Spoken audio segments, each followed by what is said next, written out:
আলিশা তো ভালো, আমি ওকে আজকে ফার্স্ট টাইম দেখছি, তারপরে আলিশা শুধু ওর কোলে বেশি যায়, মানে আমার বাবার থেকে ওর কোলে বেশি যায়, বাবাকে আলিশা ভুলে গেছে। তো এরপর দেখো এসে হচ্ছে তোমাদের ভাইয়াকে উঠায়, তোমাদের ভাইয়ের সাথে আমার বাবার সম্পর্কটা হচ্ছে বন্ধুত্বপূর্ণ। হ্যাঁ, এই হচ্ছে আমার বাবা। তো এখন হচ্ছে অনেকটা টায়ার, তারা 11 ঘন্টা জার্নি করে আসছে। তারপরও আসার পরে আমরা অনেকক্ষণ আগে গল্প করছি, তারপরে হচ্ছে বাবা ফ্রেশ হয়েছে, আমার ছোট ভাই ও ফ্রেশ হয়েছে, তারপরে হচ্ছে আসছে তোমাদের ভাইয়াকে উঠাইতে। যেহেতু অবশেষে তিশা তার জন্মদাতা বাবাকে এবার সোশ্যাল মিডিয়াতে সকলের সামনে নিয়ে আসলো। এতদিন ধরে সকলের অনেক অনেক সমালোচনা ছিল তিশার জন্মদাতা বাবাকে নিয়ে। অনেকেই বলেছে তিশা নাকি তার বাবাকে মূল্যায়ন করে না, নতুন বাবা পেয়ে পুরনো বাবাকে ভুলে গেছে, এজন্য তাদের খোঁজ খবর নেয় না।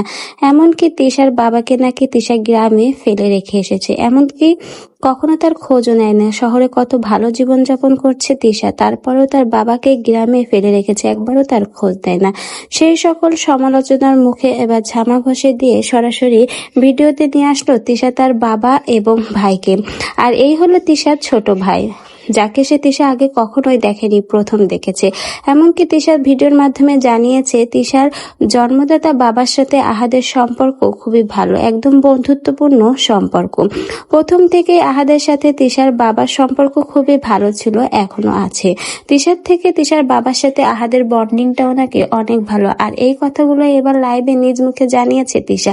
তো ভিউয়ার্স, এতদিন যাদের অনেক ধরনের সমালোচনা ছিল যে তিশা কেন তার জন্মদাতা বাবাকে সোশ্যাল মিডিয়াতে সকলের সামনে আনে না, পালিত বাবাকে নিয়ে এত ধরনের নাচানাচি রং তামাশা করে, রীতিমতো তাদের সকলের কথার উত্তর দিয়ে দিল এবার তিশা তার এই ভিডিওর মাধ্যমে। সরাসরি এবার ভিডিওতে তার জন্মদাতা বাবা এবং ছোট ভাইকেই দেখিয়ে দিল। কিন্তু কথা হলো, এই ছোট ভাইকে কিন্তু আগে তিশা কখনোই দেখেনি, প্রথম তার ছোট ভাইয়ের সাথেই তার দেখা হলো, এবং আলিশাও কিন্তু তার ছোট ভাইকে অনেক বেশি পছন্দ করেছে।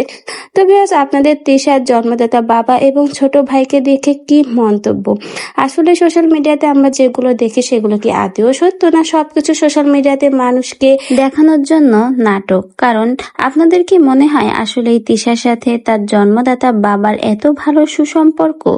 আমাদের তো সোশ্যাল মিডিয়াতে দেখা মতে তিশার সাথে তিশার পালিত বাবার সম্পর্কটাই বেশি ভালো, কারণ তিশাই বলেছিল যে আমাকে পেলেছে, যার কাছে বড় হয়েছি সেই আমার কাছে ইম্পর্টেন্ট, যে জন্মদাতার বাবা আমার কখনো খোঁজ নেয়নি সে আমার কাছে বেশি ইম্পর্টেন্ট না, যাকে আমি সবসময় চোখের সামনে দেখি সেই আমাদের বাবা। এই কথাগুলো কিন্তু কিছুদিন আগে সোশ্যাল মিডিয়াতে বলেছিল তিশা। তাহলে আপনাদের কি মনে হয়, তিশা সেই কথাগুলো কি সত্য, না আজকে যে কথাগুলো তিশা ভিডিওতে বললো সেই কথাগুলো সত্য?